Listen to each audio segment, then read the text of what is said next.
नमस्कार दोस्तों, आज का अपना टॉपिक है भारत में कर सुधार। देखिए, जो कराधान की विधियां हैं ये 3 हैं। कैसे मतलब हम कैसे टैक्स लगा सकते हैं, टैक्सेस कितने प्रकार के होते हैं? तो ये होता है प्रगामी कराधान। प्रगामी कराधान का तात्पर्य है कि आय बढ़ने पर कर भी बढ़ता है। प्रगामी जो अपना इनकम टैक्स है यह आय बढ़ने पर बढ़ता है, तो ये किसके अंतर्गत आएगा? प्रगामी कराधान।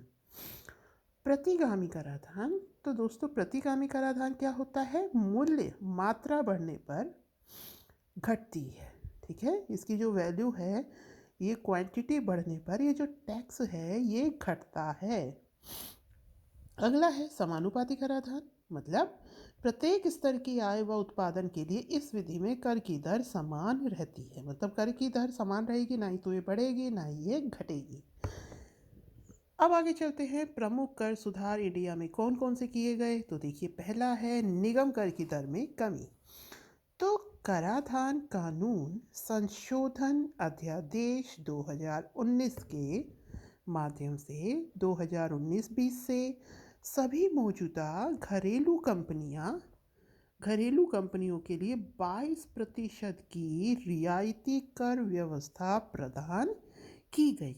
मतलब कि 2019-20 से जो भी घरेलू कंपनियां थी उनको कितनी जो रियायती कर व्यवस्था दी गई? 22%।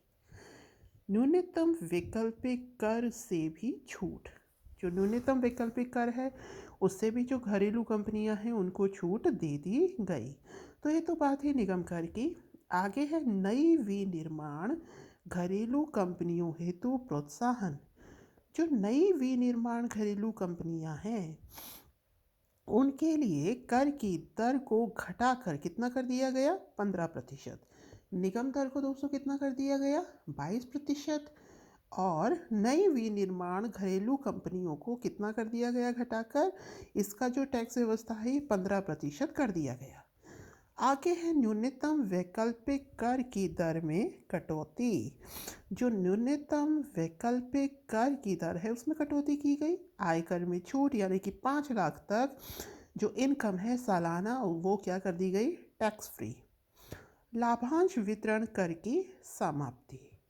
जो लाभांश वितरण था, लाभांश वितरण जो हम करते हैं उस पर जो टैक्स लगता था उसकी समाप्ति कर दी गई। डिजिटल लेन देन को बढ़ावा दिया गया। उसके अलावा अपील दाखिल करने के लिए मौद्रिक सीमा बढ़ाई गई। ओके। और सबसे बड़ा जो रिफॉर्म था वो अपना वैट था ही। दोबारा देखिए, जो निगम कर की दर थी, निगम कर की दर में कमी कर दी गई। अर्थात जो कराधान संशोधन अध्यादेश 2019 था उसके तहत, उसके माध्यम से 2019-20 से मौजूदा सभी घरेलू कंपनियों को 22% की रियायती कर व्यवस्था प्रदान की गई। मतलब जो घरेलू कंपनियां हैं उनको टैक्स में कितने तक की छूट दी जा सकती है? 22% तक की। और जो न्यूनतम वैकल्पिक कर है उससे भी छूट दी गई। जो नई विनिर्माण घरेलू कंपनियां हैं उनका उनके लिए जो कर की दर थी वो घटाकर कितनी कर दी गई दोस्तों? 15%।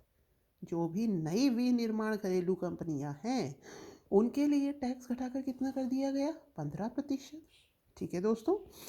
न्यूनतम वैकल्पिक कर की दर में कटौती, आयकर में छूट, लाभांश, जो भी लाभांश वितरण होता है उस पर जो टैक्स लगता है उसकी समाप्ति। डिजिटल लेन देन को बढ़ावा दिया ही गया। अपील दाखिल करने के लिए मौद्रिक सीमा बढ़ाई गई। फिर आता है अपना वैट, वैल्यू एडेड टैक्स, जो कि है जीएसटी। यह मूल्य संवर्धन पर लगता है, ना कि टर्नओवर पर। मूल्य संवर्धन में लगता है, जैसे कि मान लीजिए कि आपको शर्ट बनानी है, आपने कॉटन ली, सपोज कीजिए आपने कॉटन ली 100 रुपये की। कॉटन से आपने धागे बनाए, एक धागा नहीं कई धागे बनाए, कॉटन का धागा बनाया, मान लीजिए वो बना 200 रुपये का। ठीक है, तो जो टैक्स लगेगा ना वो कितने पर लगेगा? इसके डिफरेंस पर, मूल्य संवर्धन पर। ठीक है, ना कि 200 रुपये पर। टैक्स किस पर लगेगा? 100 रुपये पर। अब मान लीजिए कि फिर आपने उसको बुनाई के लिए भेजा। ठीक है, वहाँ पर इसका अमाउंट बढ़ा 300, तो अब ये फिर कितने पर लगेगा? फिर 100 पर लगेगा। टैक्स किस पर लगेगा? 100 पर लगेगा। फिर आगे आपने इसको भेजा, ठीक है ना। आपने इसको किसके लिए भेजा, कलरिंग के लिए। मान लीजिए वहाँ लगा 350, तो अब कितने पर लगेगा, ये लगाएगा 50 के लिए। आपने इसको सिलाई हेतु भेजा, वहाँ पर ये हो गया मान लीजिए 450, तो अब कितने पर टैक्स लगेगा, इस 50 पर, ठीक है ना। मतलब मूल्य संवर्धन पर टैक्स लगता है, टोटल टर्नओवर पर टैक्स नहीं लगता। यह है जीएसटी। अब देखते हैं जीएसटी के प्रकार क्या क्या होते हैं। जीएसटी होता है दोस्तों सेंट्रल जीएसटी, इस पर जो हक होता है ये सेंटर का होता है। स्टेट जीएसटी, इस पर जो हक होता है किसका होता है दोस्तों, स्टेट का होता है। UT GST, union territory goods and service tax, इस पर हक किसका होता है, यूनियन टेरिटरी का। आईजीएसटी होता है केंद्र व राज्य दोनों के हिस्सों को मिलाकर, मतलब विक्रेता और खरीदार अलग अलग राज्यों के हों, ठीक है। केंद्र और राज्य दोनों को मिलाकर का जो जीएसटी बनता है वो कौन सा है, आईजीएसटी, ठीक है। सीजीएसटी ये केंद्र का, SGST state GST, UT union territory, और आईजीएसटी ये होता है दोस्तों केंद्र और राज्य दोनों का, ठीक है। ये देखिए ये आईजीएसटी किस पर डिपेंड करता है, ये विक्रेता और खरीदार जब अलग अलग राज्यों के हो ना, तब ये इस पर डिपेंड करता है, ठीक है। मान लीजिए आपने किसी एक चीज़ का प्रोडक्शन किया, आपने उसको दूसरी जगह भेजा, तो जो कंज्यूमर जो होगा वहाँ पर जीएसटी लगेगा, जो उस माल को कंज्यूम करेगा वो जीएसटी देगा, ठीक है दोस्तों। अच्छा, और जो जीएसटी लगता है उसको हमने कितनी स्लैब्स में डिवाइड कर रखा है, मतलब कितनी रेट्स हैं जीएसटी की। 0% जो बिल्कुल बेसिक नीड की चीज़ें हैं जैसे कि आटा है और जो नॉर्मल जो चीज़ें हैं, ठीक है। 5% उससे ज़्यादा, मतलब अच्छी क्वालिटी की चीज़ें बिस्किट्स वगैरह। 12% उससे अच्छी फ़ोन मोबाइल फ़ोन वगैरह। 18% में उससे ज़्यादा। 28% में जो भी ऊपर मतलब जो भी मतलब जैसे गाड़ी हुई, ठीक है, 5 स्टार होटल हुए, बड़े विलास हुए, उनके ऊपर 28% टैक्स।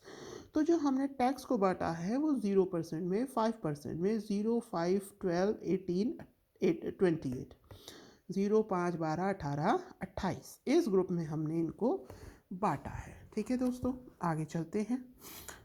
अब है लाभ की बात कि जीएसटी करने लगाने से क्या लाभ हुआ है। तो देखिए लाभ की बात करें तो कर चोरी है वो रुक गई है, जो कर संरचना है वो सरल हो गई है, क्योंकि किस पर लगता है, वैल्यू एडिशन पे लगता है। नेक्स्ट, कर पर कास्केडिंग प्रभाव, मतलब टैक्स पर टैक्स।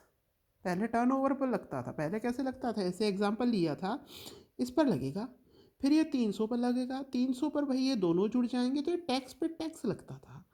अब ये केवल डिफरेंस में लगता है टर्नओवर पर कि कितना फ़ायदा हुआ, ठीक है। तो कास्केडिंग प्रभाव समाप्त हो गया, पूरे देश का एक कर हो गया, उत्पादन की लागत कम हो गई, आधुनिकृत कर व्यवस्था है ये, इसने कर सुधारों को टैक्स रिफॉर्म्स को प्रोत्साहन दिया है, कर की आय बढ़ी है ना। तो कर चोरी रुक गई, कर संरचना सरल हो गई, एक ही रूल चल रहा है सब जगह तो कर संरचना सरल हो गई, कास्केडिंग प्रभाव समाप्त हो गया, मतलब टैक्स पे टैक्स लगना बंद हो गया, पूरे देश का एक ही कर हो गया, उत्पादन की लागत कम हो गई, आधुनिकृत कर व्यवस्था है ये, कर सुधार को प्रोत्साहन दिया गया, कर की आय बढ़ी। चुनौतियां, राज्यों के अधिकार कम हो गए इससे। अभी ये जो टैक्स है इस पर कंट्रोल किसका हो गया, इस पर देखिए जो आय कर था, जो इनडायरेक्ट टैक्स है ना, यही राज्य लगा पाता था।